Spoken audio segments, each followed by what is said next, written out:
Assalamualaikum warahmatullahi wabarakatuh. Teman-teman, ketemu lagi di channel YouTube Novel Hanin Humairo. Kita teruskan lagi novel yang berjudul Wajah Asli Istri Baruku. Sekarang cerita akan dituturkan dari sudut pandang Ella.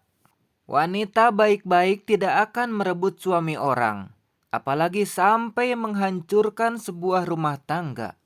Sesuatu yang kau dapat dengan cara curang tak akan berkah. Serang wanita yang mengaku sebagai mama Mas Adnan setelah membentak suamiku. Wajahnya memiliki kemiripan dengan Mas Adnan pada area mata dan hidung. Dia mendekatiku dengan gaya tangan disedekapkan di dada. Nyata sekali kebenciannya padaku.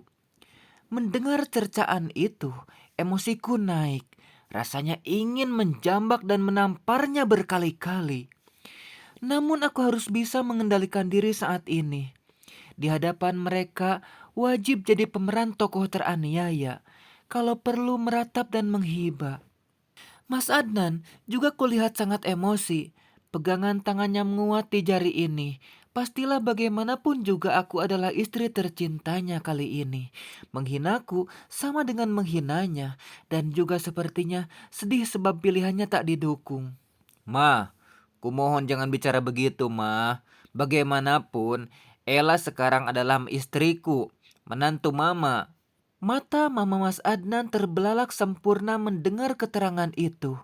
Mungkin jika tak punya rangka, matanya sudah meloncat dan jatuh ke lantai. Wanita itu sampai menutup mulutnya saking kaget mendengar berita ini. Setelah tangan diturunkan kembali, dia melemparkan tatapan mengintimidasi pada kami berdua. Istrimu? Jadi kalian sudah menikah? Kamu belum gila kan Adnan menikahi wanita ular ini? Cecar Mama lagi. Mas Adnan menghela napas berat mendengar kata-kata buruknya. Namun, sekesal apapun, tetap dia sepertinya tak bisa membantah semua perkataan mamanya. Bisa-bisa makin murka. Posisi ini sangat tak menguntungkan bagiku. Harus ada drama yang membuat Mas Adnan tetap berpihak padaku dan melawan ibunya. Ibu Mas benar, saya memang wanita jahat. Mas ceraikan saya saja Mas, saya tak apa-apa Mas. Sialan ini air mata kenapa susah banget keluar ya? Sepertinya harus dicolok dulu biar keluar. Aku pura-pura menutup wajah dengan kedua tangan dan satu jari ini mencolok mata agar perih. Yes, sukses air mataku keluar. Mas Adnan menoleh ke arahku, lalu dengan tatapan iba dan bersalah, ia menangkup pipiku dengan tangannya. Diusap air mata hasil paksaan ini pelan-pelan.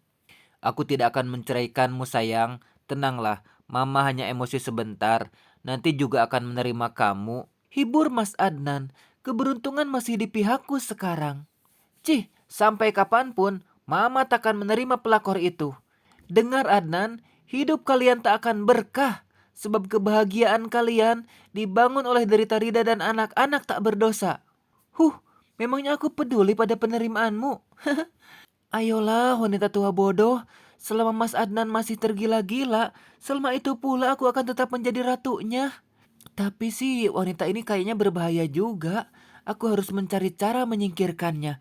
Beri waktu sebentar, aku pasti akan menemukan jalan keluar. Tapi aku gak mau Mas jadi durhaka karena melawan Mama. Aku memang jahat Mas, ceraikan saja aku Mas.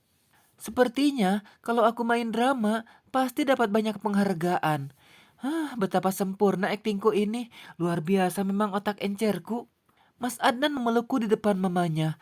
Aku semakin meningkatkan volume isakan agar lelaki bodoh ini makin kuat kesedihannya. Mama akan buktikan siapa wanita itu sebenarnya. Ingat satu hal Adnan, apa yang kau tanam hari ini akan kau petik suatu saat nanti. Mama harap kamu segera sadar sebelum semua terlambat. Lepas berkata begitu, wanita menyebalkan tersebut pergi. Aku yakin pasti dadanya sangat panas sekarang. Mungkin hampir meledak. Baguslah kondisi itu akan mempercepat kerja jantung. Ya, semoga saja dia cepat mampus. Aku merekatkan pelukan pada Mas Adnan. Dia pun sama, bahkan sekarang mengelus rambut dan punggungku untuk menenangkan mungkin. Hei Mas, sebenarnya yang butuh ketenangan itu kamu Mas, bukan aku.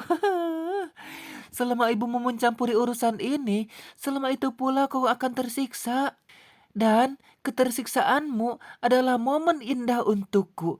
Kalau kau depresi, tentu saja akan banyak diserang penyakit. Maka dari itu kematianmu akan makin dekat. Dan aku kelak akan menjadi janda kaya raya. Mas, aku takut Mama datang lagi. Aku harus bagaimana ya? Gak mungkin kan kita melawan orang tua. Mas Adnan melepas pelukan, lalu membingkai wajahku dengan dua tangannya. Ia seperti sedang terpesona oleh kata-kata manis istrinya ini. Sabar ya sayang, nanti kalau Rida dan anak-anak sudah ditemukan, semua pasti akan kembali normal. Mas rasa Mama sepertinya tak akan datang lagi sebab ia sangat emosi tadi. Jadi kamu tak usah terlalu cemas ya sayang. Aku mengangguk pelan, lalu memeluknya lagi. Karena sudah tak bisa pura-pura menangis, aku mulai bermanja-manja. Sedikit sentuhan pastilah akan membuatnya melupakan perkara tadi. Dia pun akan luluh kembali. Mas Adnan bilang beberapa hari ini akan pulang malam. Hal itu terjadi bukan karena ada kerjaan kantor menumpuk, namun katanya akan mencari keberadaan Rida dan anak-anak. Malah malam ini tak bisa pulang katanya. Aku tidak sedih atau kesal sama sekali, malah senanglah sebab akan mendapat kebebasan lebih. Aku takkan menyia-nyiakan kesempatan ini. Lagi pula, kalaupun Rida ditemukan, Mas Adnan takkan kembali padanya. Istri terkasihnya tetaplah aku. Betapa beruntungnya hidup ini. Soal anaknya, gampanglah. Selama tak mengganggu kesenanganku, aku takkan mengusik. Namun sih, jika sudah sampai mengganggu kestabilan dalam negeri, ya pastilah akan kusingkirkan secepatnya. Enak saja. Segera saja aku chat di grup yang isinya geng sosialita. Setelah lempar candaan, aku mengajak mereka menghabiskan waktu untuk senang-senang. Sayang dong melewatkan waktu sehari saja dari bersenang-senang. Siapa lagi yang akan menghabiskan uang suami kalau bukan istri tercinta? Di jam makan siang, aku meluncur menuju restoran yang telah kami tentukan. Di sana sudah menunggu geng sosialita yang punya hobi sama, yaitu bersenang-senang. Bagi kami, hidup adalah tentang kesenangan. Persetan selain itu, aku dan geng ini memiliki satu kesamaan, yaitu punya suami tajir melintir. Hey ladies, sorry ya gue baru nongol. Sapaku basa-basi. Mereka pun tidak mempermasalahkan sebab sudah hafal tabiatku yaitu tukang telat. Tempat ini tergolong restoran kelas atas. Hanya orang-orang yang berekening gendut yang bisa masuk ke sini. Selain tataan ruang ciamik, pelayanannya pun nyaman banget. Jarak antara satu meja dengan meja lainnya lumayan berjauhan. Alhasil kami jadi bebas ngobrol ke sana sini.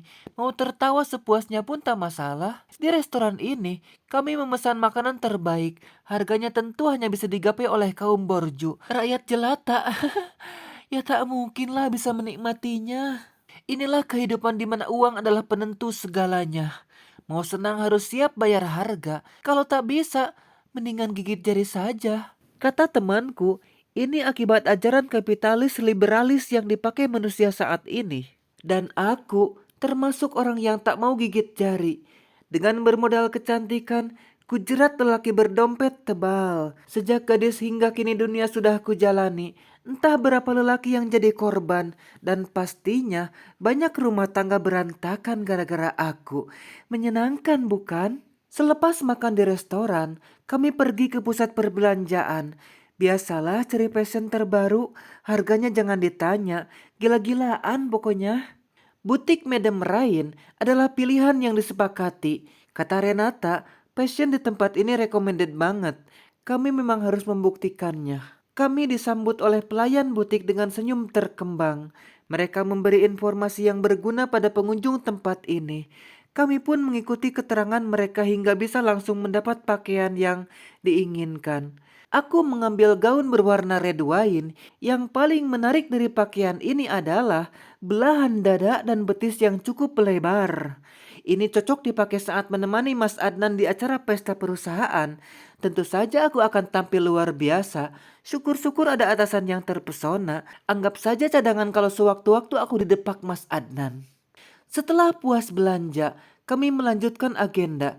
Diskotik tentu saja menjadi pilihan kala malam telah datang. Di sana kami akan bebas meluapkan nafsu dunia. Dentuman musik akan menjadi pengiring liukan tubuh sesuka hati. Dalam irama hot itu kami dapat melepas semua beban. Bebas, bebas sekali jiwa ini. Kali ini aku pun berani minum banyak sebab tak takut ketahuan Mas Adnan. Kalau pulang dalam keadaan mabuk kan tak masalah. Pokoknya yang penting happy. Hah, ngapain si Bimina jam segini ngetuk pintu? Dasar pembantu kurang ajar. Kan dia tahu nyonyanya ini belum puas tidur. Sebelum membuka pintu, aku meraih HP. Meski kepala masih nyut-nyutan akibat pengaruh alkohol, aku tetap ingin mengakses benda itu. Dan mataku melotot saat melihat sekarang sudah jam berapa. Jam 11 siang.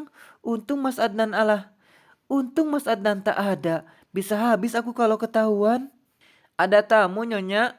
Teriaknya lagi. Mungkin dipikir aku belum sadar. Siapa? Ada ibu Tuan Adnan. Hah? Ngapain mertua nyebelin itu datang kemari? Aduh, mana dandanan sudah tak jelas rupa. Iya, bilang sebentar lagi aku turun. Aku berlari ke toilet untuk cuci muka dan gosok gigi. Lanjut kumur-kumur dengan antiseptik mulut agar sisa bau alkohol tak tercium. Setelah keluar dari toilet, sekilat kusisir rambut dan ganti pakaian yang simpel saja. Setelah memastikan tampilan tidak aneh, aku segera menemui mertua. Namun niat untuk menuruni tangga urung sebab sekarang dia sudah ada di anak tangga terakhir. Kamu ini mau bikin saya mati berdiri nunggu lama-lama? Serangnya. Maaf ma, tadi nggak tahan sakit perut, tukasku. Langsung saja Ella, aku hanya ingin memberikan ini, bukalah. Mama menyodorkan amplop coklat padaku. Aku terima dan langsung membukanya. Mata ini langsung membulat saat tahu apa isinya. Foto-foto saat di diskotik. Aku jarang salah menilai orang. Ketika Rida diperkenalkan Adnan, aku langsung yakin dia wanita baik. Begitu juga saat mendengar tantanganmu dan melihat langsung. Aku tahu kau bukan wanita baik-baik. Menurutmu, jika Adnan tahu ini, apa yang akan terjadi?